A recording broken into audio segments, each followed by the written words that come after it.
আপনি কি জানেন এয়ারপোর্টে ল্যান্ড করার পর রানওয়েতে চলন্ত বিমানকে কিভাবে থামানো হয়?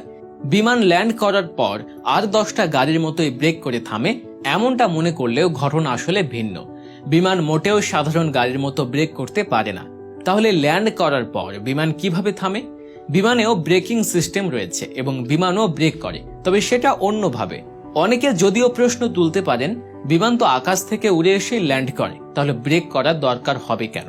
মূলত বিমান আকাশে ওড়ার সময় এর গতি থাকে অনেক বেশি, তাই ল্যান্ড করার পর যদি এর গতি কমানো না হয় তাহলে বিমান না থেমে বরং চলতে চলতে সামনে যা পাবে সেটার উপরই ক্র্যাশ করবে, আর এতে ভয়ানক দুর্ঘটনা ঘটতে পারে। তাই উড়ন্ত অবস্থা থেকে ল্যান্ড করার সময় বিমানের গতি অনেকটাই কমিয়ে ফেলা হয়, কিন্তু বিমানকে থামানোর জন্য সেটাও যথেষ্ট হয় না বলে ল্যান্ড করা মাত্রই ব্রেক চাপতে হয় বিমান পুরোপুরি থামানোর জন্য।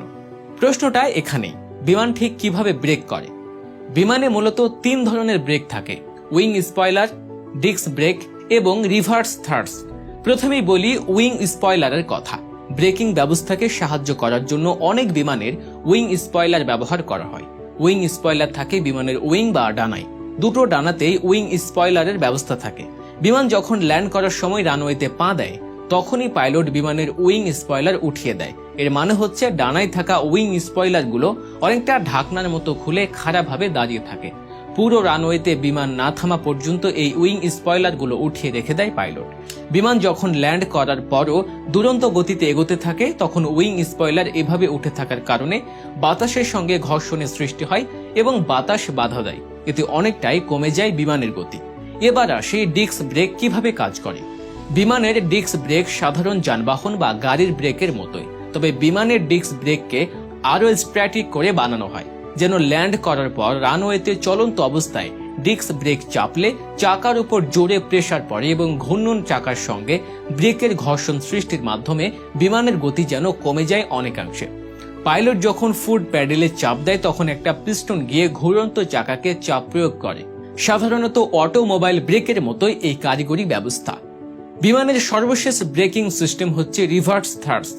অনেক জেট বিমানই অন্যান্য ব্রেকিং ব্যবস্থাকে সাহায্য করার জন্য রিভার্স থার্স্টকে ব্যবহার করে।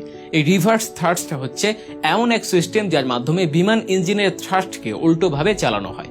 মূলত বিমানের ইঞ্জিনের পাখাগুলো এমনভাবে ঘোরে যা এর ভেতরের বাতাসের প্রবাহের মাধ্যমে বিমানকে আকাশে সাবলীলভাবে উড়াতে সাহায্য করে। কিন্তু বিমান যখন ল্যান্ড করে রানওয়েতে দ্রুত বেগে চলতে থাকে তখন ইঞ্জিনের থ্রাস্ট বিপরীত দিক থেকে ঘুরিয়ে বাতাসকে বিপরীত দিকে প্রবাহিত করে। আর সহজ করে বললে বিমানের পাখা থেকে বাতাস সামনের দিকে বেরোতে থাকে, এতে চলন্ত বিমানের গতি অনেকটাই কমে যায়।